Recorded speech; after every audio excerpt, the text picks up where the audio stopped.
गलबा में। और हम चाहते कि थोड़ा सा वो लोग आगे आ जाते तो मजा आता। अनुरोध है जीतनिए से सिरा वाला बबी ओ दुल्हा गलबा में। किसियां डली है बड़ा मलवा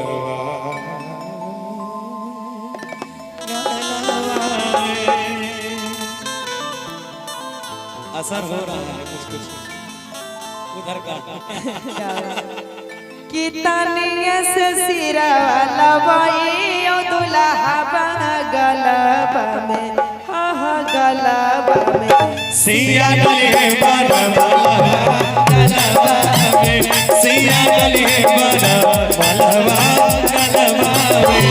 कितनिए से सिरा वाला बबी ओ दुल्हा गलबा में। कितनिए से सिरा वाला बबी ओ दुल्हा गलबा में। सिया डली है बड़ा मलवा गलवा में। सिया डली है बड़ा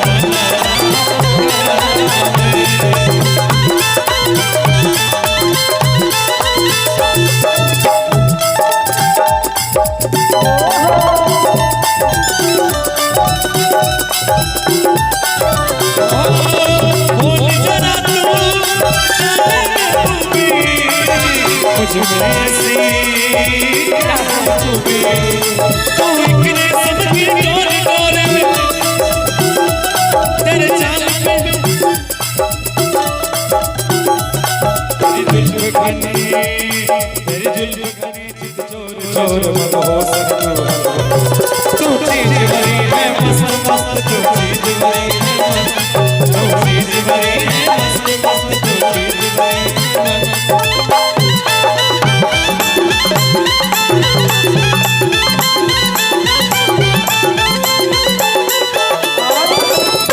ए जी सिरा वाला बोइला से छोटना कहाई। आई है सीधा वाला बोइला से छोटना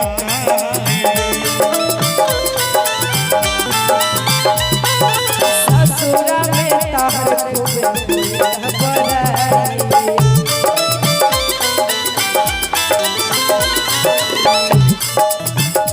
ए जी ससुर में दुल्हा तोरे हई तमराई। एगो सिरा वाला बोइला से छोटना कहाई। ससुर में दुल्हा तोरे हई तमराई। खाला नगरिया में मचल हट हलवा गलबा में। अरे मिथिला नगरिया में मचल हला चलवा आई है गलवा में। सिया डली है बड़ा मलवा सिया डली है बड़ा मलवा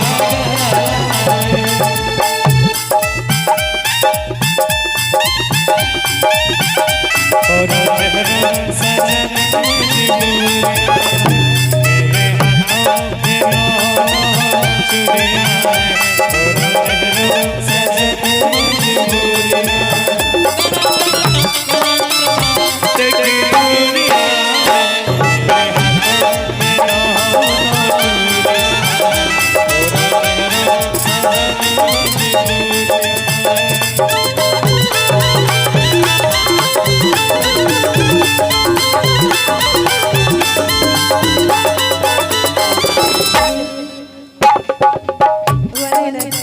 और हम चाहेंगे सोनम जी से भी आ जाएंगे तो बहुत अच्छा लगेगा। आइए आ जाइए सोनम जी। हेलो आप लोग भी आ जाइए और गाएंगे बड़ा ही सुंदर सा गाना। हेलो हे जी कैसन हेलो हेलो कि कैसन राउर बुद्धि सिखौले ताहर माई। अरे कैसन तोहर बुद्धि सिखौले तोर माई। आगे ससुररिया में गइला बिसराई। आगे ससुररिया में